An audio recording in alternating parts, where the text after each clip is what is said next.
in Studio B, that the closet back there, remember there was a big box that was filled with nothing but Tupac lyrics, and I remember us throwing away a box.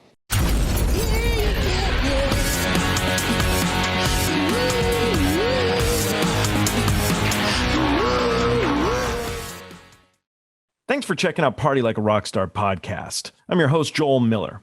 Today's episode is brought to you by Misha's Kind Foods. They're an LA-based small business making the world's finest non-dairy cheese spreads on the market today.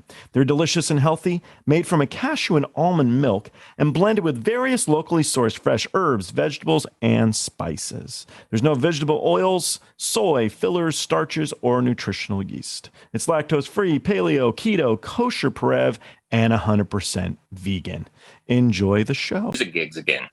Huh, so just people... They really did. They went to your Facebook. Yeah. So yeah. I mean, wow. You had to field a bunch of bullshit, you know, but other than that, I mean, because I'm the next Tupac. Exactly. You're always getting, dude, I'm fucking dope. As soon as you say that, I know you're not fucking dope. Yeah. Let me see. Ah. Do I look beautiful? Of course you look beautiful. With your long hair. I went to a bar last night. I know it's a shocker to you. And no way. Yeah, I know. Biggie. Hold on, here's our buddy. He's just booting up his computer. And the guy he checked, he was like, "Can I see your ID?" Like this. And he's all, "Okay, you can go in." I always feel good when I get carded. I'm like, thanks. It feels nice. Thank you, man. All right, here's our buddy. So I'm just going to go right into it. All right. All right. Oh, but that's shit. Oh, you badass motherfucker. You fooled me. You didn't know, huh? No! I don't know if you can hear us. Are you there, Patrick? Oh. Hey, buddy. Oh, look at how beautiful you look. Howdy, guys. I forgot this New Year's background on still. Goodbye, 2020. You got your finger on the pulse, Patrick. All right, here we go. Let's get going. Hi, you're watching or listening to Party Like a Rockstar, and I'm your host, Joel Miller. My guest today is Phil Brewster. When I worked under Phil as a runner, I wasn't good. So it's not going to be a surprise to anybody that this interview isn't going to be very good either. Last time he was on the show, I went through all of his very many credits, and he said it made him feel very great about his career. Today's focus is to make him feel very bad about his career, and so we're going to skip all that crap, except to again point out that he just recently worked on the movie Candyman, which I'm still excited to see. As you should be. It's going to be a good one. I am. I think. I have no skin in the game. We know. My surprise guest is Patrick Shevelin, an audio engineer and mixer. Most recently, he's been mixing Rock and Roll Road Trip with Sammy Hagar. Other acts he's made sound just a little bit better are Rascal Flatts, Tom Green, Korn, Ringo Starr, Steve Winwood, Darius Rucker, Blues Traveler, The Lumineers, Gypsy Kings, John Fogerty, Cheap Trick, Papa Roach, Foreigner, Gavin DeGraw, the Kottonmouth Kings, Stryper, Adima, Dr. Dre, The Humble Gods, Poison, and Tupac. So, to open it up to you guys, where did you start working with one another? We started in school. We actually both started, we met each other at Soundmaster back in 92? 3? 93, yeah. Yeah. Where's Soundmaster? Well, it was in North Hollywood. Oh, right next to where Devonshire, which is now Salami Studios. What were you doing? Because you said, I don't know, maybe you told me or I heard it in some other interview or something. I did a little bit of research. It's not a lot. You drove to LA from Atlanta? Yeah, that was because of Patrick. We worked together. Well, we were in school. I was over at Sound City and he was over at Canam. I left Sound City. I was like just done with it and moved back to Atlanta. And then I was like, okay, this sucks. Now I remember why I left. And then Patrick's like, hey man, if you want to come down, and Larry remembered me from another interview and stuff like that. And next thing you know, he's like, can you be here Monday? I'm like, yeah, but a week later, because I broke down in Amarillo, Texas. Larry's the owner of Canam, I think, right? Yeah, or was. Yeah. And the poor folks of Amarillo, Texas had to deal with you for how long? For fucking 6 days, man. Ouch. What did you Horrible. It was I don't know, I lost some gears out of my Mazda RX-7. That's a problem. Like literally saw shit coming out the bottom. So that was pretty rad. So Patrick got you the gig. Yeah. That's cool. Why'd you do that, Patrick? I'm still asking myself that to this day. No, me and Phil we're like the youngest ones in our class at Soundmaster. And we had just graduated high school like the year before, separate high schools. And we really hit it off. Phil used to come and pick me up and take me to school with him sometimes when I was in between cars. And Phil just really needed to come over and work at the studio so we could hang out. We had 2 SSLs in there. Canam was a great studio, and we're doing, music that was on the radio right then. It was all pretty cutting edge. So how did you get the gig at Canam? And what were you doing? Were you a runner first, or no, you started, second, I'm assuming? Or what did you do? Well, I was a runner for 6 months. When I graduated Soundmaster, everybody got, like, job placement, and it was great. Everyone's, like, getting jobs and going on interviews. And I couldn't. For some reason, I was having a tough time, so I sent out a whole bunch of resumes all over the place. And it turned out that Canam Studios was a mile from my house where I had grown up and gone to school. And cool. I'd walked by it every day, had no idea it was there in the 80s when Michael Jackson and Wings were in there. So I just got the job myself, and one by one tried to get my friends in to come and work with me and have fun and hang out. And we definitely did a lot of that, hanging out and having fun. Oh, yeah. And, I mean, you got everybody in there. I mean, the whole crew. A-Dog, James, Rhino, me. Thanks, Pat. Yeah, it was a good fun bunch. Good fun bunch. I got to be a runner for 6 months until Thanksgiving came along. Nobody wanted to come in the day after Thanksgiving to work, so I went in and I was in the studio from that day forward as an assistant and engineer. So who was the first? And that was Sorry, Phil, what you say? Oh, no, and that was the cool thing about working there. It was that you didn't have to be a runner for long if you knew what you were doing and you went to school or whatever and you had like some inkling of what was going on in the room. Yeah, I mean, you move up really quick. It's just like, all right, can you record vocals?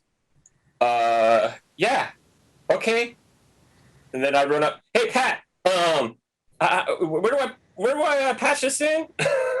No problem. Just plug it in, hit record. If you mess up, somebody will punch you, but then you know you made a mistake and you won't do that again. That is so true.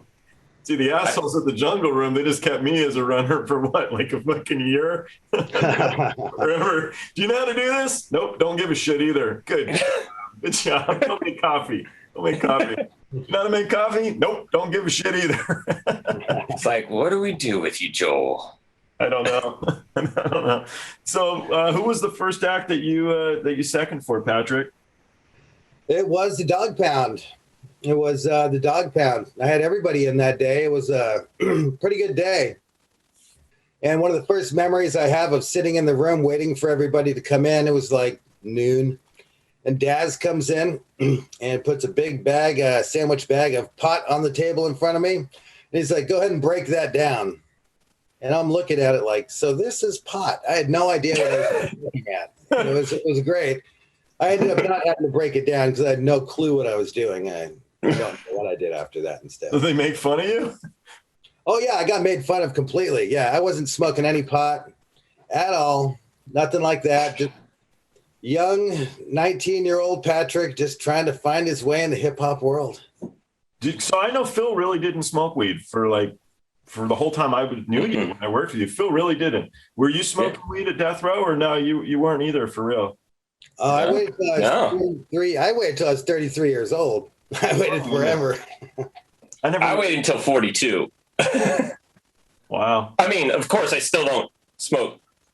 Yeah, that's okay. So you're doing the you started out with the Death Row stuff right off the bat, and then so you tell Phil about this great opportunity where you might live. You might live if you want to come on down and work in the music industry again, because the acts like, what was it, the Pixies and Tom Petty we were talking about last time? That was tough stuff. Why don't we bring you in for an easy gig? It was definitely a major change, to say the least. But I do feel good that like I got through it without really getting punched or anything. Yeah. So, but I mean, I don't know. I mean, most people got punched. Patrick, did you get punched? Was that me? Yeah. Did anybody punch you? I got hit once, but it was more of a late night drunk sort of accidental small fight. Wasn't anything like a lot of people involved, or dogs biting me or anything like that. But he was 6'9". He was still a really tall guy. He was over 6 feet tall. The name of his R&B group reflected the height of the characters in the group. And he was just upset, came in and gave me a good whack. I mean, I only flew about 6 or 7 feet across the room. It wasn't bad. Yeah, it wasn't that bad. Did you have a black eye? It was a good solid impact in the chest, but I'm here. Wasn't it one of those things where he was just wanted to see what it felt like, just to see what it would do? Like, and this is like, really? I don't know. It might have been. I think they were working out in the gym before that, so they might have been pumped. They had their swole on, so could have been something like that. So why didn't you quit the next day? Why didn't I quit the next day? I fucking punched you. You're not making shit. You're not making any money. Why did you stay? I was making money. I was making a lot of music for people on death row. I was selling a lot of instrumental tracks to people and working on a woman named the Lady of Rage. I was working on her album. So I was making some good extra money on the side from engineering. Death Row actually was great with me. They always took care of me. I didn't have any issues except waiting to get paid, but I did get paid eventually. That was going to be one of the questions. Yeah, did they pay you guys on time and whatnot? So, and you too, Phil, you got paid? Yeah, not on time. I remember about $8,000 one time, and everybody swore it wasn't coming. And lo and behold, it showed up, paid off that Discover card, and yeah, nice. All good. Paying gig's a good gig. Have you guys ever heard of Simone Green? She came out with a book. So I was doing some research. This woman, Simone Green, she's a photographer. And she said that Suge didn't drink. It wasn't until he started to drink that things got crazy, which was like at the way end. Who's that didn't drink? Suge Knight. Oh, Suge Knight? Yeah, I remember him. I don't know. He was. I remember him drinking. But I can't remember him drinking. He had a refrigerator in his office, and it had Snapple and orange juice. I'm just trying to. Yeah, that's a good one. Yeah, I can't say. That's interesting. I don't recall that at all. I was just wondering. That's what she had written on this thing. So, all right. So Phil tells me that they treated him like a king at Death Row. Patrick, can you please explain why everybody was so nice to this Phil fella? I don't know. I would hear these stories about people going out to pick up food and getting like $50 tips and $100 tips. And I was like, boy, when I was a runner, that never happened to me.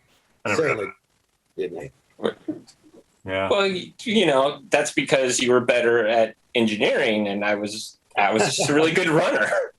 I don't know. People liked Phil, and it's like I've seen Phil and other people pop up in YouTube videos, and I was like, wait a second, I remember being there, but I can never be found in anything. So I don't know. Phil must have just been a better face for our group of friends. That's all. I don't know. Phil's always been a great talker too. Even before we worked at Canam, I was in a rap group. I was the DJ for a rap group. and Phil got us this gig at the Natural Fudge Cafe in Hollywood. Yeah. Big time. He had no idea who our group was. We were called the Poet Asylum. Pretty cool. And we went down to this place. It had stand-up comedians. It had some really bad rock bands and punk bands. But Phil got us our first gig there, as a matter of fact. And remember, it was that Cable Access? That was a Cable dude? Access show. Yeah. I hope I have it on VHS somewhere. I'd love to see that. Oh, man. Yeah, I hope that was a good one. That's They great. do have a YouTube channel now, the Natural Fudge Cafe. No shit, really? Yeah. You should I go didn't back. see it though, maybe. Go back with the band. I know. Let's get the band back together. Good heaven. This lady also says that Suge could not produce a record. He wanted to, but Dr. Dre was really the one who would do it all. That's true.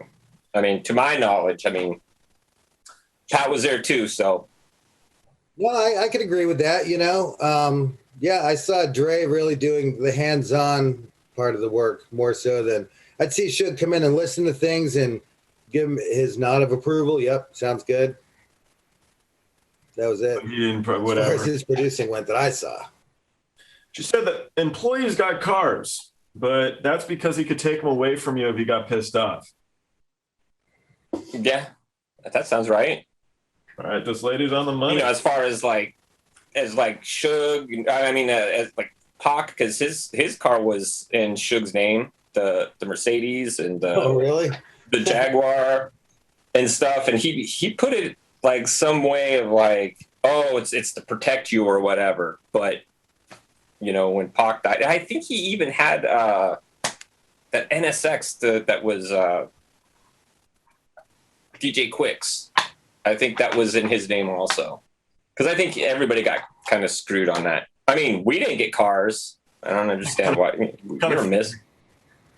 I had a Saturn. I never got any of those cool cars.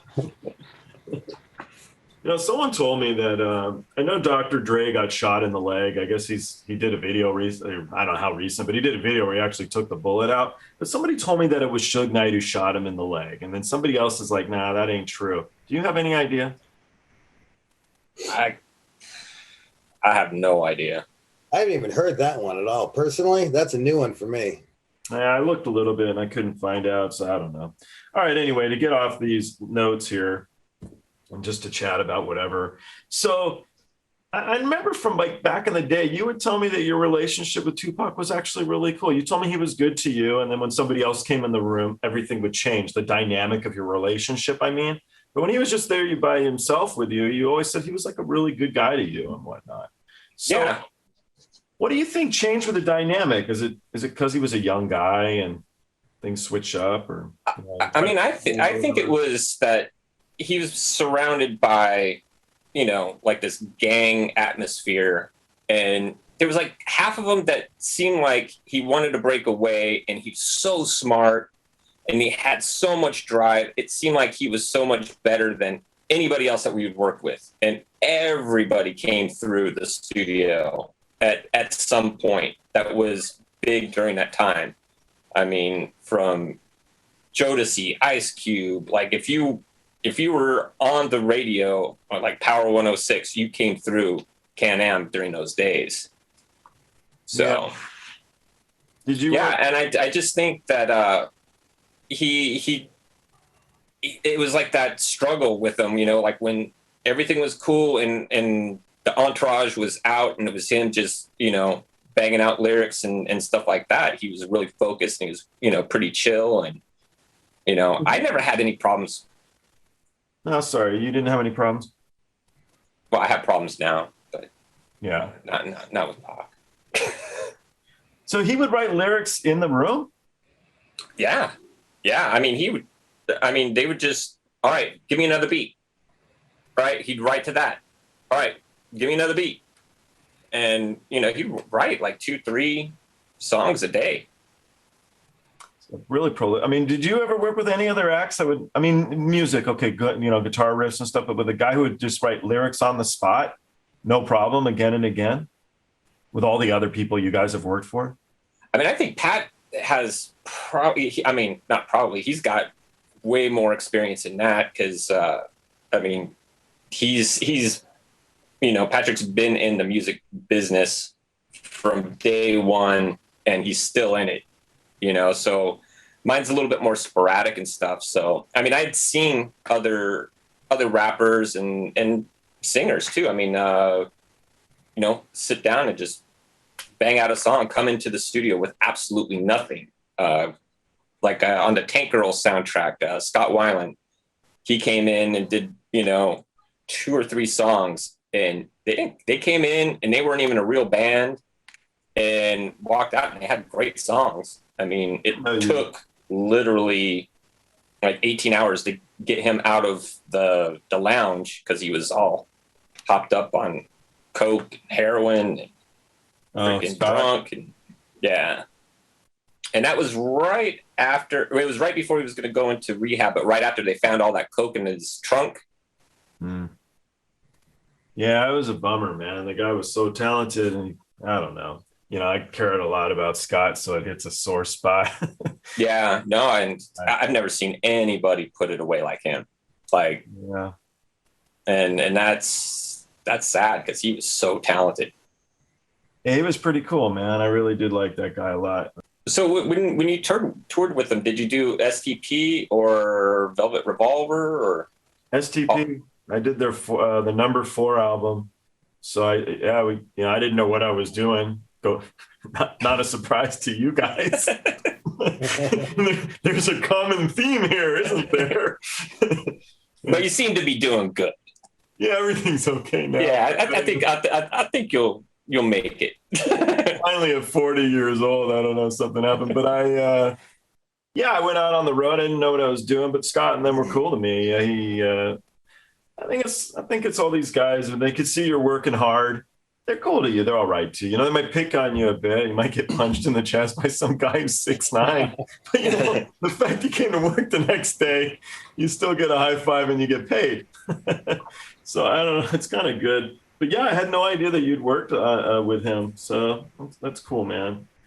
So I have some names here, and it's just some research stuff from today. So I don't know. Did you guys interact with any of these guys? And I'm just going to run through them. But these are some of the ones that are like on the death row hit list of like crazy shit went down stuff.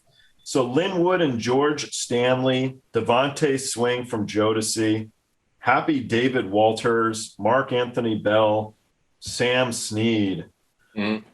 Any of these guys ring bells? Were you there during any of this stuff? I'm kind of summing it up quick because we'll just get into it or not. Or you want to take it, Pat? It actually cut out a little bit. I couldn't totally hear all those names. I'm sorry. It was like Sam Sneed and a bunch of other people. I don't remember. That's the thing that always gets me. Like I've done a few interviews or whatever, and so many people know more about death row and all, everything that went on better than me. And I was there. But see, you and I, we're just trying to get through the freaking session. We were just trying to get through it. There was no time to like go, oh, this is really cool. We're working with Tupac, or really, there was times of that, but most of it is just, dude, let me just get through this day. I've got 2 sessions. I got another session at 9 a.m. It's fucking 2 a.m. right now. And it doesn't look like it's going to stop anytime soon. And then Hammer comes in, and then next thing you know, you're working until 9 a.m. And then Rage comes in. And then you're working until 6, and then you're back with Pac, and that was a regular thing for you and I. Yeah, especially through the length of making the All Eyes on Me album. It went from 1 CD to probably enough material for 4 CDs, got whittled down to 2 CDs. But during that amount of time, we're often using both studios at Canam simultaneously for Tupac. So that meant all the other artists had to get in whenever Tupac and his guys left. So yeah, absolutely. We spent a lot of late nights with MC Hammer, a lot of good nights. And a funny thing about that is a lot of the lyrics that were written for MC Hammer's album were written by Pac. So if anyone ever got their hands on those original 2-inch reels of tape, you could put it on and you could hear MC Hammer's hip hop version of Sitting on the Dock of the Bay, but with Tupac laying down all the lyrics so Hammer could learn them and redo them. Pretty cool. Yeah, very cool. Versions out there. Where are the masters now? I believe they're owned by either a toy company like Hasbro or Kenner. Somebody bought the Death Row catalog not long ago, and somebody's been going through and meticulously documenting every credit and every name on every reel of tape, cassette tape, and DAT. And so there's this really long list that popped up. So it's like hip hop beat number 5, hip hop beat number 7. And I was like, wow, that's crazy. This, all these various things that are out there, bits and pieces left over from the era, It's like my research on you guys today. I really spent a lot of time on this. You guys heard of any of these names? I'm going to go through them real quick. One more time, okay. Yeah. What do you say? I do want to hear the names one more time. Oh, you want to hear them again? All right, hold on. I didn't really catch them. I wrote them down. Perfect. Linwood and George Stanley, Devontae Swing, who was in Jodeci, Happy David Walters, Mark Anthony Bell, and Sam Sneed. Yeah, some of those names, the ones that don't sound like hip hop names, just regular people. Yeah. I might have known them. Yeah, I might have known him. I don't recall. Sam Sneed, I definitely got to work on his stuff a bit. What I liked about Sam Sneed's record, even though other people at Death Row didn't always necessarily like everything about it, what I liked was real theatrical sounding. They were using a lot of movie sound effects and putting them in the songs to give it this big theatrical feel to the album. And I thought it was really cool at the time, the way they were doing all that. Plus, I thought Sam Sneed was a good rapper anyway. I mean, I liked his stuff. And that album that we did there was amazing. I thought I heard it came out like at least part of it like much later, because I think the Danny stuff came out also. Like he finally got his masters back or something like that, and then released some of it, because I was just kind of going, man, we worked on some cool stuff that just never saw the light of day. O.F.T.B. and Sam Sneed was great. I love Sam Sneed and a K Solo, Rappin' Forte. When he decided I remember he was like, yo, I'm gonna go and move in with you. I'm like, dude, I live at my grandma's house. No, your grandma's gonna love me. I'm like, no, I live at my grandma's house. You cannot live in my grandma's house. I got buddies. You lived at your grandma's house. I remember that now. You lived at your grandma's house during the Jungle Room. Oh yeah, I'd still be living there. I mean, it'd be a little weird with 2 kids and a wife, a couple dogs. Make it work, dude. Dude, you're a music guy. Figure it out. Dude, had free food. It was awesome. Yeah, grandma cooking it up. That's nice. I like it. What other albums have you worked on, Patrick, where you had that same feeling of like, this is this is big, the idea where the taking the movie elements you were saying was just kind of a cool vibe. When have you had other times in your career where you're like, wow, this is sort of original, this is interesting? Every once in a while something comes up. It seems like more in the rap stuff, I would see a lot of, I don't know, it felt like more innovation at the time. Even now when I'm working on, the artists that I work on, it's like they're good songs and we're hearing good stuff, but it's hard to get as excited as, when you're just turning 20 years old. These are the people that were all on the radio at that moment, and you got to be in there, working on it. These people are literally in your neighborhood, driving around, where you grew up. It was very surreal for me. Yeah. God, I'd have to think about what other cool. Flogging Molly, the band Flogging Molly. Oh yeah, that was rad. They're cool. Yep. So they had recorded their I don't know, I think it was their second album. They had recorded it in like Chicago, and then they brought it out here to California, and we mixed it over at a studio that's now a nail salon next to a pizza place in North Hollywood. See, at least there's a happy end to the story. What's that? At least there's a happy end to that story. Yeah. Salon, things are looking much better. Yeah. I mean, it was a really nice studio, and it was this really old, really wooden vibe and whatnot. So we did all these overdubs there, and Yeah, it was just a good group feeling of having everyone excited to like do this album. You know, it's Irish punk rock, and They're being awesome. Irish myself, you know, I was pretty gung ho about it. And then to see it do well when it came out was even better because you know we had been mixing it for like 2 months, and all the songs were just, you know, you couldn't go to bed at night without singing every single thing. And so yeah, it was pretty exciting to work on that stuff, just to watch the way they pulled it together. I did NSYNC's video Pop, and I had that fucking song, man, for like I couldn't get rid of it in my You head. can't get out of your head. Baby, baby, baby, huh? Those kind of things. Oh my God. Yeah, and then did you guys do Dog Star? Remember when Richie brought it into the jungle room? Still did. Yeah. Still did it? Dude, I couldn't get the rough track out of my head, man.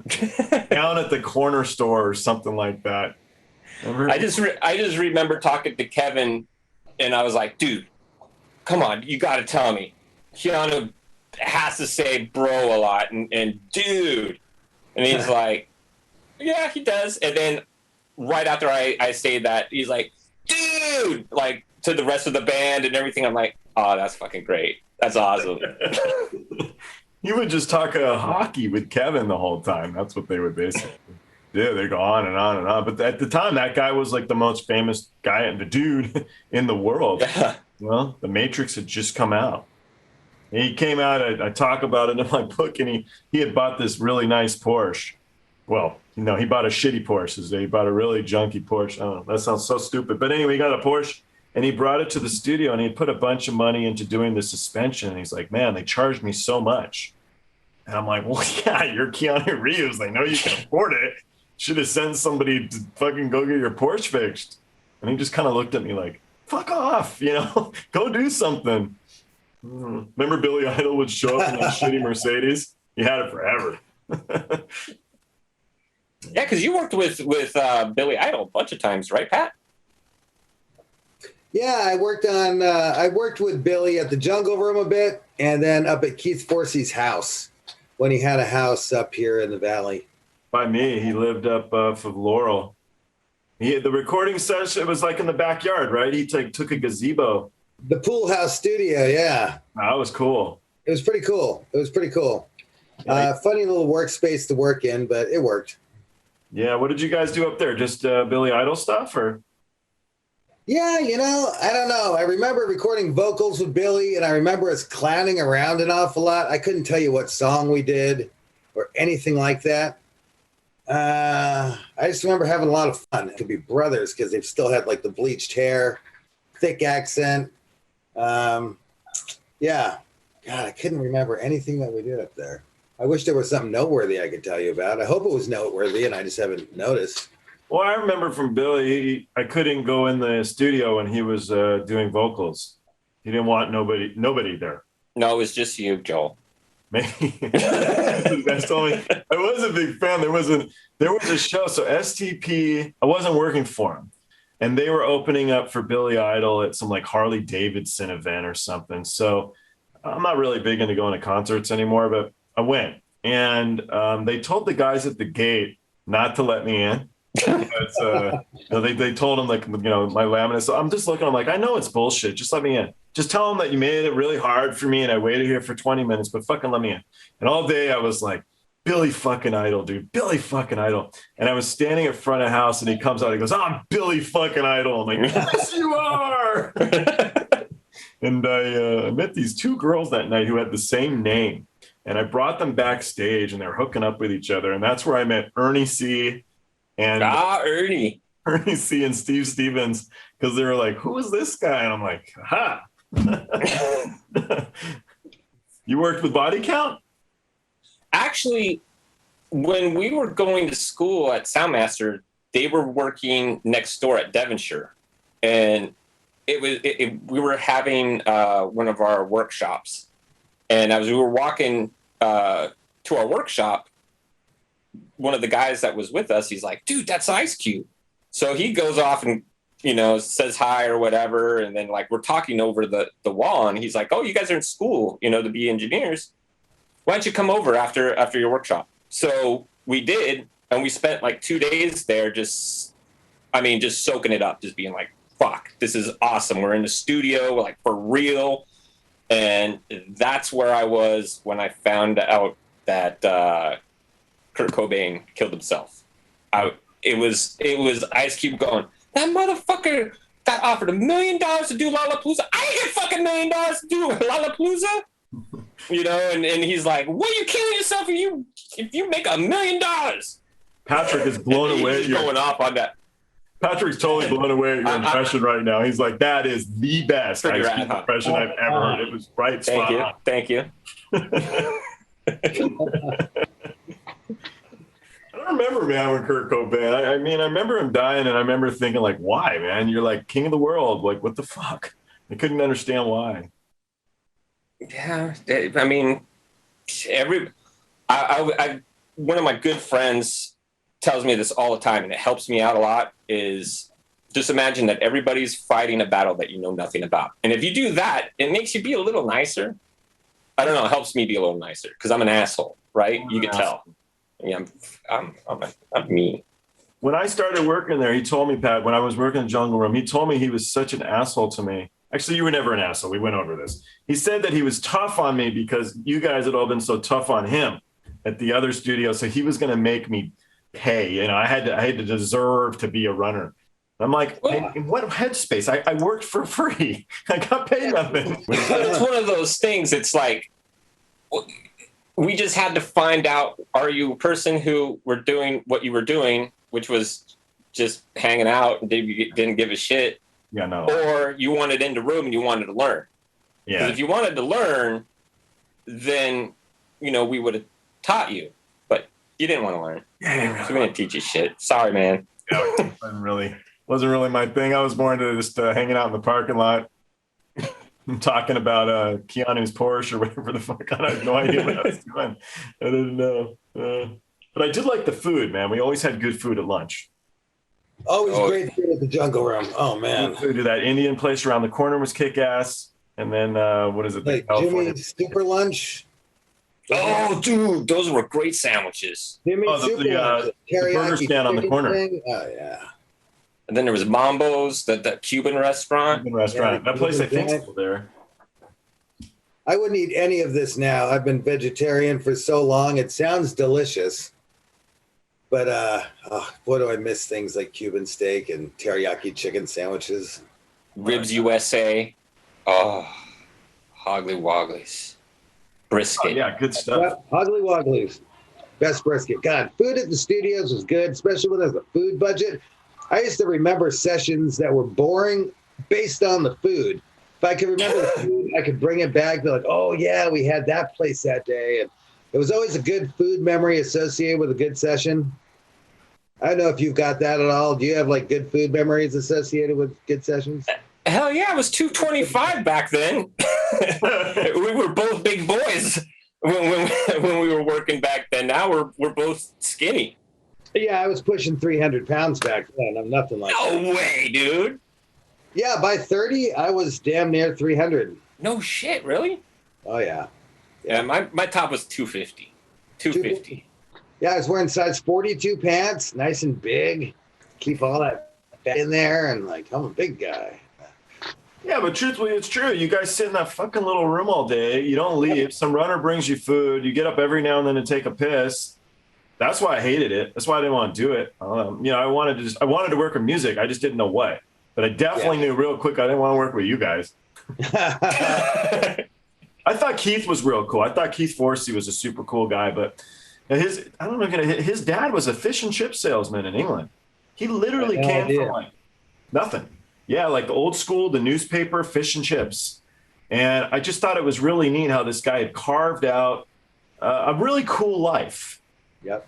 And I loved his stories. They were so random, and some of them were such dickhead stuff. I thought he was just the neatest guy. And then his brother was such a good dude, and I don't know, I liked him. Yep, absolutely loved working with him. Hit it off right off the bat. Yeah, he's an easygoing guy. He was cool. Good food, fish and chips guy. Yeah. And he's a boatist, is he not? He's out on a boat somewhere, living the dream. On a boat in Mexico, I think. Yeah.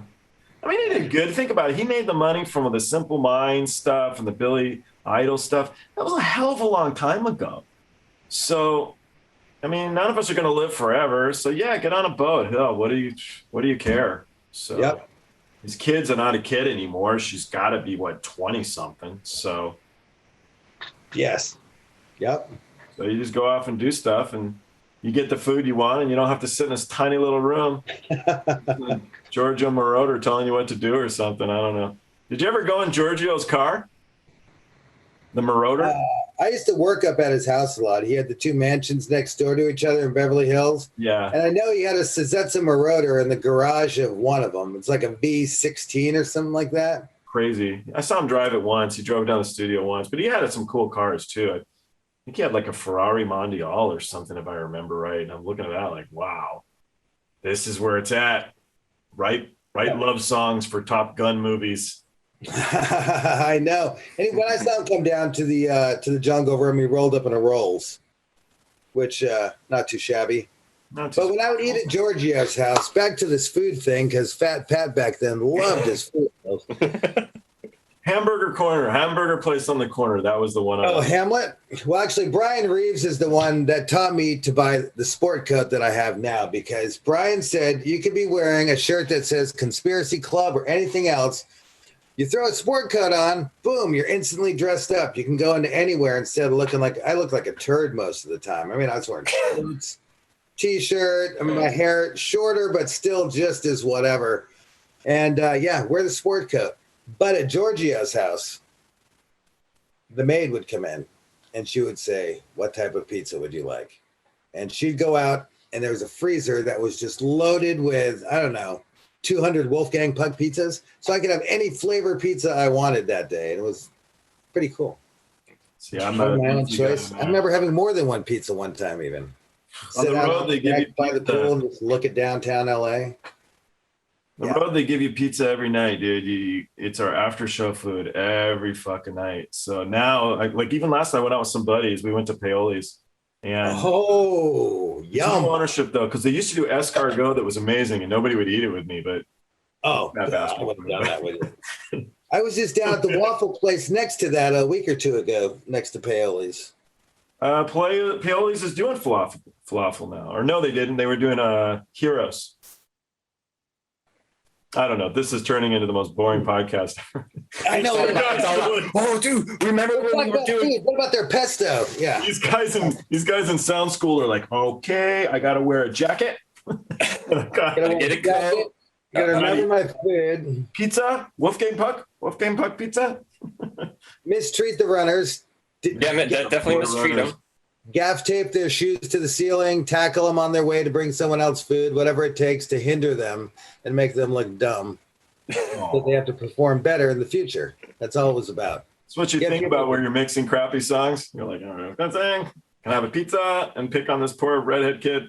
I have no hair. So. Oh, yeah. You call the runner and say, hey, look, we're going to need to grab some Tiger Balm, a Playgirl, and some Vaseline. We'll figure it out from there. Just, That happened to me. Whatever it takes. Yeah, that happened. That was our fun. We like to come up with disgusting shopping lists and then send the runner out and see what they come back with. I don't remember that. Richie had me go. It was he was getting a cell phone or something, and he filled the card out. He didn't like the way his penmanship looked, so he made me go get another fucking card for Verizon or whatever, so that he could write it so his penmanship looked better. And I'm kind of like, fuck you, dude. I'm not going to do that. And then Brian's like, nope, you got to go because we're paying you now. I'm like, you're paying me $50 a week to work for fucking Poison, dude. This is bullshit. I'm fucking leaving. But I would go get the stupid thing and then bring it back. And then it's like the world's worst runner. And sit with CC and watch stupid, shitty stuff on TV. During that album, Richie decided he wanted to go get lunch one day. Me and CC, Richie had a brand new Porsche. And so, of course, the two of them, rock stars, which they are, they're entitled to the front seats of the Porsche. I'm not upset about that. But I got to but they're little in the back. Was it a 911? It was something with barely a third seat that my ass was in the back window. And Yeah, it was quite the drive all the way over to the mall, get lunch, cram back in the back. It was a fun drive. CC was a great guy too. I love working with CC. Yeah, we toured together, and I like him a lot. We had a good time. In the book, that's the big comment. It's like, so you and CC still hang out all the time? No, I don't talk to anybody. I'm boring. I don't listen to music. I listen to classical only. I don't do much. I'm not very interesting anymore, but I'm sure CC's doing just fine. I think he'll be okay. I think he's doing okay. I heard he got all into religion stuff, so I don't know. Oh, there's nothing wrong with that. No, I'm not saying there is, but I heard he's like element of a religious guy. So I don't know. I wasn't getting down on you for it, by the way. You can cut this out. I wasn't getting down on you. There's nothing wrong with that. It's religion. No, I mean, hey, if you're into that sort of thing. Yeah. That's what it sounded like. The whole thing. So the Humble Gods, man. The Humble Gods bring back a lot of memories for me because I think I was 16 years old when I first started going to their shows. And Doug Carry-On, he would give us beers. I guess he's not supposed to, so maybe we should cut this part out. But he would give us beers. And then Lou Dog just had like every girl in the damn world at the show. It was just crazy. So we were their street team, man. We'd go out, we'd staple up the flyers and we'd sell their T-shirts and stuff. And it was cool for a kid, man. They were the house band on Sunset. And no, they were the house band when they were the Kottonmouth Kings. Mm. But it was years of a lot of fun, dude. So did you ever go to any of the stuff on Sunset, or were you just in the engineering stage? Or I mean, now I've mixed quite a few live shows on Sunset now. I was working on a couple of live TV shows that we did at the Rainbow Room and at the Whiskey.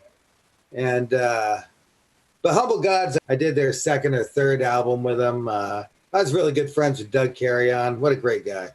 Yeah, he's going to be coming on here at some point. I'm going to bring him on. So yeah, he's got a new band, Left Field, I think is the name of the band. He's doing stuff with Dag Nasty. I think it was the singer of Dag Nasty. So it's him and that guy. And he said he's having an awesome time. He's like, people were before the pandemic. People were coming to see them, and he's just he's it's so easy. Oh, he's such a good guy. Such a good guy. But I love the fact that he's 4 feet tall and he's like a punk guy. Yeah. He's like, remember Major League, like, fuck you, Joe Boo. I do this myself. He's like the Joe Boo, man. He's just the punk guy that just keeps showing up. So but I think his wife manages Chateau Marmont on Sunset. Forever and ever and ever. Yeah. Yep. That's what keeps him going, maybe. I don't know. She's a cool lady. I actually really like her, too. So they're good people. He used to live down the street from Josh Todd from Buck Cherry, so I'd go and see both of them. What band have you worked for the most, Patrick? I mean, you got like Korn. You've been with the Korn guys like forever. Well, I got lucky to do some stuff with Korn. Back when we were all working with Richie Zito, we were all working together doing stuff. Richie Zito was managing me along with some other people. Didn't know and that. He got me, what's that? I didn't know that. I won't talk any more shit about Richie. He was managing me for a few years, and he got me going with the band Adima, who the singer Marky, his brother is Jason from Korn. And so, I became good friends with the Adima guys. I still talk to Chris Coles once in a while, drummer. And we ended up working up at Jason's house a whole lot. At the time, he had a house in the valley here, and not here. I'm not here, but he had a house in the valley. It was dope. Yeah, look, these gargoyles on the gates and stuff, and he had a really cool spot. Oh, it's funny. Me and Marky are in there. We're recording vocals one day. So basically, let's go back. Jason bought the house from Patrick Duffy from Dallas, or one of those shows. Patrick Duffy, actor guy, right? Yeah. He had built this art studio for his wife. When they moved out, he turned it into his recording studio. He bought a really nice SSL, moved it in there, blah, blah, blah. So you had one door to get in and out of the studio. You open the door, there's the engineer sitting there. So we'd leave the door open on warm days while we're recording vocals, doing the Adima record. He comes downstairs, Jason, one day with this like 7-foot sniper rifle in his hand. And he's like, how you guys doing? Oh, doing well. He's like, yeah, it looked like it. I was just just taking a look at you guys working down there. Looks like you're getting it done. And I'm like, oh, that's nice. So you're standing out of the sniper rifle. So we're getting our work done. We weren't dicking around in your studio. So Definitely Bakersfield. Definitely. So they did. I got to see their studio in Bakersfield. They do have a dope studio in Bakersfield too. Korn guys. Good God, their studio is great now. It's like an Art Deco building. Used to be a, who's that cowboy that had the Crystal Palace in Bakersfield? Buck Owens. He bought Buck Owens' studio. Oh yeah, he's like the big name of Bakersfield. I have his cow antlers, and I put them in my bathroom, and to put the towels on, and those are Buck Owens. We were up in there, and boy, he gave me the whole tour of his spot. It definitely looks like it was built in the 40s and just left in the 40s. I mean, movie theater, rehearsal room. They had parking for all their buses because each member of Korn had their own tour buses. We filmed them outside in a wheat field in Bakersfield where they cut this massive crop circle into a field. Then they put the band in the middle of the crop circle, and we had cameras rotating around the band and filmed like this live from Pompeii kind of thing. And then they put that on this CD they did with Skrillex and a bunch of other people. And it's like a 2-hour long video for it, but it's pretty cool. We started in the daytime, longest day of the year. So it goes from daytime to nighttime. The band is just performing the whole time. No audience, just us. It was kind of cool. One of the better Korn things, rock things I had done. They're like a standout band for me to see live. He's an amazing frontman. He really is good, and I love the fucking bagpipes. I love it. I think it's so cool. Oh wait, I know someone that plays bagpipes. Phil Brewster. No. Come on. No. The person I knew that even claimed they want bagpipes. No, I wanted bagpipes. I never played bagpipes. I had the little chanter, but it's hard. Play bagpipes? I've made a sound out of them before. I played Wind Beneath My Wings on it once. The people at the Renaissance Fair were impressed. I would be too, man. Yeah. What'd you do with Darius Rucker, Patrick? Did you was it live or? It was a live show. Yeah, it was just a live concert we did. It was a really fun concert. He's such a talented artist. Boy, do I love working with him. Yep. I'm pretty sure it was the first and the second time I recorded him was a Red Rocks show. So, we just had a lot of people. Have you been to Red Rocks? You're familiar with Red Rocks? Shitty gig, dude. It's a lot of work. I don't know what it is. 10, 16,000 people in the audience there. And, I can only imagine being a roadie at Red Rocks. Boy. It's tough to be a roadie at Red Rock, yeah. Oh, yes. Great venue, though. It's one of the best in the country. There's no question. It's one of the top 5, I'd say. Santa Barbara Bowl. I'll be there Tuesday. I'll be there with Big Head Todd and the Monsters on Tuesday at Red Rocks. Nice. Another Colorado band. Yeah. I haven't heard that name in a while. They used to do shows, I think, with Toad the Wet Sprocket. Yeah. It's very important information. I know. The world must know this. Sorry, I'm just looking for my laptop charger all of a sudden. I'm down to 12%. Give me 1 second, guys. See, one of the cool things that I love about Patrick is just I love him, man. He's a great guy. And he's like, I would say he's like the SEAL Team 6 of sound. And I've done so many shows with him and stuff like that. And he's the guy, I'm trying to get him in over at Universal, whether he wants to come or not. I just want to work with him again. It's funny because when I said to him, do you want to be a surprise guest for my buddy Phil Brewster? He who? I'm like, his name's Phil Brewster. He's like, Phil Brewster. Can you say that again? Spell it for me. Is that the guy in Adima? The guy from Bakersfield? I'll be like, no, not him. He'll be like, I don't know, Joel, but I'll do your show because you're such a good runner. I'll do your show.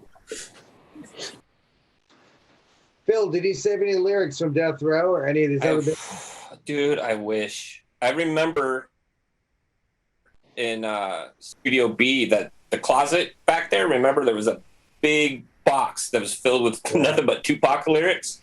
and I remember us throwing away a box. I remember throwing away a box, and then I know Alvin McGill got some, and then I think maybe Tommy.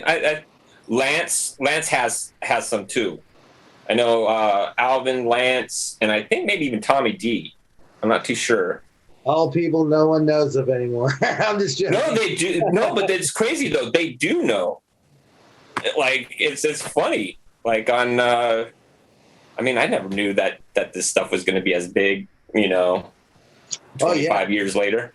I did a show with Axl, and he had written the lyrics down to "Sweet Child of Mine," and I think Mr. Brownstone, because it was a different lineup, and they were on the stage. He had put them on the posts. And I wish I grabbed those. But you know how it is. You start taking stuff. It's sort of like, what are you doing, dude? Are you here to work or are you here? What the fuck are you doing? And then that's it. It could be like your whole career. I mean, this guy's a jerk off and you're done. So I didn't take them, but it's like you're saying, in hindsight, who would have given a shit? I don't know if anybody would. I mean, after they were done, after the session was over, nobody would have cared. Yep. I don't even really think about it as much as I should. There were times throughout my career I've saved lyrics from people, but they're usually from songs and bands that no one cares about or no one's heard of anymore. So they're just taking up space somewhere. I don't think I have any cool lyrics. Yeah, the only thing I have is the Death Row sign that was,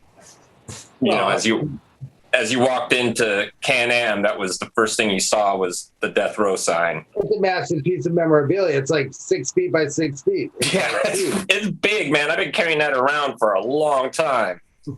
Yeah. But see, you've got a bunch of stuff that still has to have some, because you did a bunch of stuff for Kottonmouth Kings and I know. They spent their money, I think, on merch. They did really good with the branding end. Yeah. The branding end. He really Brad's a smart dude. I mean, that was really inventive what he did, putting that whole I'm going to start a clothing brand. You know how hard that is? Yeah. They had logos designed by the graphic artists at Capitol Records, designed SRH logo and the Kottonmouth Kings logo. So they got lucky in having some good logo design also. Something that's a palindrome, Didn't matter how you looked at it, looked the same. Should see if I can find it real quick. Here, you guys chat. I'm going to look. You'll get a kick out of this. Let me see if I can find it. I threw away every single last Kottonmouth King, anything that I had. Even if it could have been considered memorabilia or merchandise, I remember the day that it all went in the dumpster. Even that the big thing with all the albums and shit like that, you're just like, fuck it. And no, that's like seriously broken glass wrinkled up in the back of a closet somewhere. There you go. Are you ready? Yeah. Wow. Original look at tag. That is so funny. Isn't that awesome? I actually have, I don't know where they are, but I have my Humble Gods t-shirts from back when I was 17 years old. I sent them to Doug, and I was like, hey, check it out. He goes, that's amazing. Yeah, Doug is great. Such a positive, optimistic guy. He's just always so happy in life. I always got along well with him, but our paths just went different ways as he was working more on production, and I was just trying to get my feet in the door with TV 12 years ago. I read that online. You had to clean up Tupac's puke? Yeah, that was awesome. Got to plunge it out of the sink. So if you want to know what it was Roscoe's Chicken and Waffles. He didn't chew well. Oh. This is the good news. Yeah, this is the good stuff. That's the intel. Right. Yeah. Chicken and Waffles. Fully there. Yeah. Nice. There was the one day I was in Studio A. Studio A totally clears out at Canam. It was Tupac and the Outlaws. We were in there. It was still on the Machiavelli record, recording vocals for it. Everybody leaves the room. I'm standing there like, all right, session's done. No problem. Pac walks back in the room. He goes, Patrick, throw me that roll of toilet paper behind you. I'm like, what? And I turn around. There's a roll of toilet paper on the shelf behind me. I'm like, when did that get there? Grab it, toss him the roll. He's like, now you can tell your friends you got to throw a roll of toilet paper to Tupac. when am I ever going to tell that to anybody? You just did. Wow, this is your moment. It was a moment. Just poured a little bit of beer out. I don't know. Bad analogy there. Yeah, those are the days. No, it was cool because like. Was it a full roll of toilet paper? Brand new, untouched, hadn't been separated yet. Maybe he put it aside for himself, knowing that he wanted that virgin roll for later in the night. And it came in handy. I'm glad it was there. Good. Saved a I day. hadn't noticed it all day. I had no idea it was just chilling there. I might have blown my nose on it had I not known it was his roll, but he was saving it for Phil's tears. I don't know. Yeah, I wonder what it was doing in there. Unless it was like, because I don't remember anybody there that actually used it in front of the NS10s. Cassette deck on that little shelf in the back of the room. One roll of toilet paper just hanging out. But you know what the crazy thing is about like our friendship, Pat, is that I remember most of your shit that you've done because at some point I was probably there hanging out at some point, just like, that's the only way I get to see you, to hang out. Like, is just like, all right, well, we both do this shit for a living. Okay, you can invite them down to hang out. So I did a lot of hanging out with you at different studios too with I got a lot of good memories and stuff from that. Pipe tobacco into like joints, and we were smoking these pipe tobacco joints at Sound City, playing ping pong with cats around our feet. You remember that? Yeah, that was a good time. You were working with Rick Rubin back then. Yeah, he was in there. I don't know. I didn't remember really caring to see the artist. I just wanted to smoke these pipe tobacco joints and play ping pong. Ping pong was a big thing back then because every studio had a ping pong table. So if you were any good at it, you can go to any studio and just keep whipping ass. So Mötley, every single one of them. Boom. Charlie Tuna, boom, done. Boom, boom, bass, boom, done. My hardest thing on tour was I was working for the Cranberries and we had a fucking ping pong table. Ping pong tables are not meant to be travel across the damn world. So I would spend, and it's not a joke, I would spend more time trying to rig up a way so the damn ping pong table didn't get fucked up in between cities than I did setting up the stage. Gotta get priorities straight. Yeah, I got a 4x and I put it in between and then I wrap it, but then I put pillows around it all so it didn't scratch nothing. But I swear no matter what I did, that fucking ping pong table would get screwed up, man. And everybody be bummed like, hey, what's up? But I can't do an Irish accent. Be like, what's wrong? On the ping pong table. Table's trapped. It's bullshit. You fucked up the ping pong table. I'd be like, Rifkin. I'd be like, fuck your fucking ping pong table, dude. You get paid enough for the night. Buy a new ping pong table. Every show. I remember Keith Olsen, who was the producer for Rumors. He used to come over because his studio, Goodnight LA, was right next to Sound City, and he would destroy everybody in ping pong to the point where back in early '80s, it was a guy from Studer who was selling machines and stuff like that, and he's like thought he could get one over on Keith, and he's like, all right, well, like I'll bet you a machine. And he got a freaking $200,000 machine from playing ping pong. Freaking destroyed him. Wow. You just couldn't return dude, he'd serve or whatever. You couldn't return it. It didn't matter.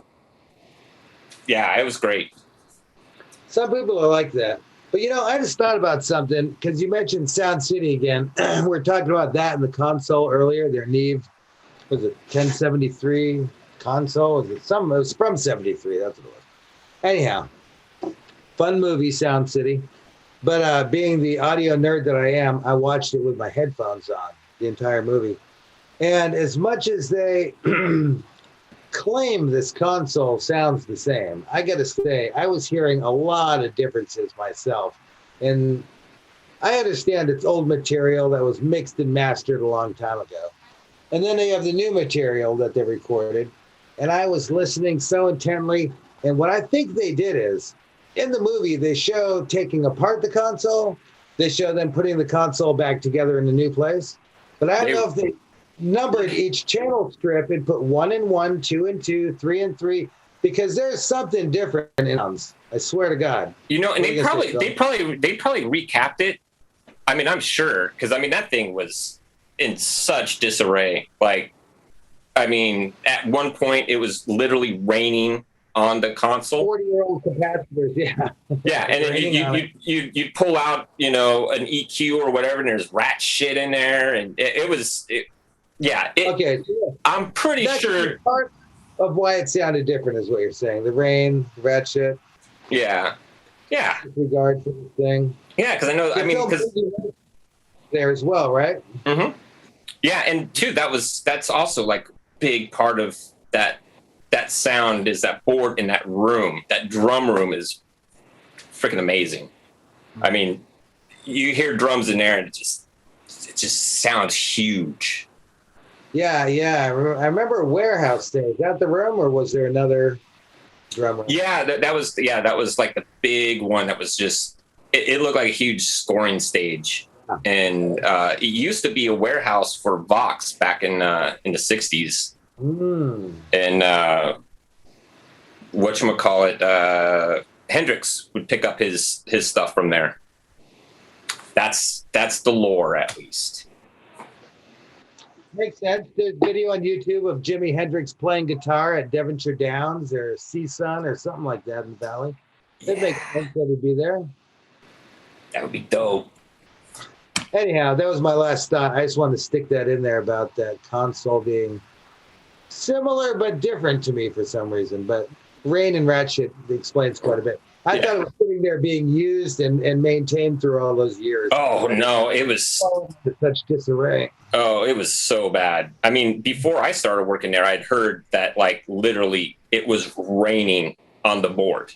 So all those things had to be, you know, every channel had to be pulled and everything. So I'm sure once when Dave got it, I'm pretty sure he had it, like, recapped and stuff. So it could be a big difference, but there's something about those in that board. It was 1081s in there, and there's just something about the way those mic pre's break up that just sound nice. Yep, they get wider and faster. Yeah, that was pretty neat board. We did the same thing at Canam. Both SSLs, we completely ripped them apart after Death Row left. We probably vacuumed about 2 pounds of pot out of the inside of that console and got it nice and clean. And then Mötley Crüe was the first band we had in right after that. But and put all the pot back. Oh, yeah. No, I think there wasn't any pot on that one. I don't think there were any drugs during that album, actually. That was a pretty clean and sober record we Generation Swine, at least from my perspective. A lot of porn lying around, but that was about it. Not going to get drunk off porn. Well, you think. Well, I do. You do. Well, they're telling me, I think it was, someone was telling me it was from Guns, I think. So, you know, they always had porn on in the studios. And it was in, somebody complained or something. And all the guys were like, oh, because some lady was now working in the studio. And we're like, oh, so we got to turn the porn off? And they're like, got to turn the porn off. They're like, wow. Looks like we need to fire somebody. That's what I would say. Because I don't even know, like, because I don't work at like music studios anymore. Do people still like smoke and do all that shit in studios anymore, Pat? Like, as a matter of fact, when I was doing overdubs with Korn about 5 years ago, we were at what's that studio in Hollywood? Henderson. Henderson, there it is. Henderson. I want to say Henderson. Or Hensen. We're at Hensen. And I went outside to smoke, and that's where this guy comes over and he sits down next to me on the bench. And I'm just sitting there by myself, looking at my phone, looking at my phone, doing my thing. And he sits and he's like, man, I'm really not digging the session, man. My session in there's not going well. And I'm like, why is this guy just sitting here? I'm trying to take a quick break by myself. I just want to be left alone, look at my email. He's like, yeah, the singer, it's just not working out. You know, have you ever had this problem? And I turn around and I look at him and I was like, what? He's like, oh, I'm sorry. I'm Eddie Van Halen, by the way. And I was like, oh, hi, Eddie Van Halen. I'm like, yeah, let's talk about your vocal issues. What do you got going on now? And he was actually a really cool guy and ended up chasing me and my now wife home down La Brea he had this really fancy Audi, and we were just neck and neck vroom, vroom, vroom, vroom, the whole way. But yeah, so basically, I don't think you can smoke inside of a studio anymore. I think it's pretty frowned upon. Pretty frowned upon. Well, at least we could say that we lived during the glory days when we didn't smoke weed or any of that shit, you know. Yeah, but we're there at the tail end of all the fun before studios got corporate and serious money-making machines that they are now. Yeah. It is kind of interesting how much has changed in such a short period of time. Everything's got so extremely corporate. Oh, yeah. I think it was one of the only ways to save some of the major audio recording studios that were left in town was to sort of corporatize them, try to turn it into a real business. You know, you had the historical value of the place plus all the technology loaded inside of them. Not every rock star wants to sit at home and record. A lot of them do, but not everybody wants to, you know, or at least to mix. Like, no, I mean, who else, you know, what other studio are you going to go to, or a home studio that has like a whole bunch of like really dope mics? You know? Which 251 do I want to use today? You know? Yeah. Those places really have a great value, but boy, it's a little weird. It's a little weird being at these big corporate studios these days. I mean, it's probably different for you at NBC, Phil. I can't do any of this. I don't even know what movie I would watch now if I was going to be like, I'm going to watch a movie tonight. Porn. I couldn't even think of one at all. Definitely. What's that? Definitely porn. I'm not a porn watcher at all, actually. Don't tell any of the other guys. Don't let the secret get out. Yeah. No, I never. I mean, maybe when I was, definitely when I was younger, but now it's like, I don't. I swear to God. Maybe it's because I'm afraid my wife will see my browsing history or something. I don't know. I don't go near it. I thought you meant like in a studio with other people. That part, but I'm like by yourself. I'm like, I don't know if I'm buying it, but okay. No, I've had 2 gay friends of mine ask me about watching. Not that there's anything wrong with that either. Not that there's anything wrong with that. No, it's fine. 2 gay friends asked me about, you know, why you guys always watching porn in the studio? Like, what was the deal with that? And they both just thought it was like so gay, and it's like, well, I don't know. It was just what was on. It was just like tradition. It's been on since the 70s. Nobody ever turned it off. It's just been on in there. But it's not anymore when I'm in the studio. I never see anybody turn it on. No, it's corporate. It's a dark day. It's a dark day when there's no porn in the studio. But to have a gay man say, isn't that kind of gay with a bunch of straight guys sitting around watching porn? I'm like, well, it is pretty gay. It's just something to, you know, take your attention off while you're listening. You know, you're not focused the same. Yeah, I don't know. Maybe it is. But not that there's anything wrong with that, because I don't have any problem with it at all. No. Got to make this totally clear. I'm good on Facebook. I'm a total Facebook whore. I'm on there a lot. I love it. Yeah, I'm a YouTuber and Instagram. That's about it. YouTube and puppy pictures on Facebook. That's pretty much what it is. For me. It's like crazy. I'm all over. That's the test for people. You got to have them open their phone, right? And then have them open their Instagram. And then when you hit that little magnifying glass on the bottom of your Instagram, for me, it's always dogs and puppies because I'm not looking at all that porn. Not that there's anything wrong with that. But what comes up when you hit that little search magnifying glass on yours, Phil? Like, we'll hit mine. What is it? It's all dogs. Mine's all dogs. I don't even know where my phone is. So my photo. All dogs. Well, I'm not even searching for dogs. It just knows I want to look at cute animal pictures all day. There's my first photo there. There, it's me eating. It's good. Anyway, it's getting late. You're in Florida. Yeah, but it's nice out here in Florida. It's good. You got any more shit to talk to him about? Give him a hard time, Phil? Nah, man. I haven't seen him in forever, so I just gotta get together, man.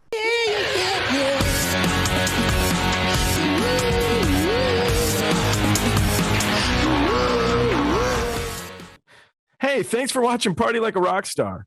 If you're not already subscribed to the Facebook or YouTube channels, do it. We're also on Twitter, Instagram, and TikTok. The handle is Party of Stars. Thanks for watching. We'll see you next time.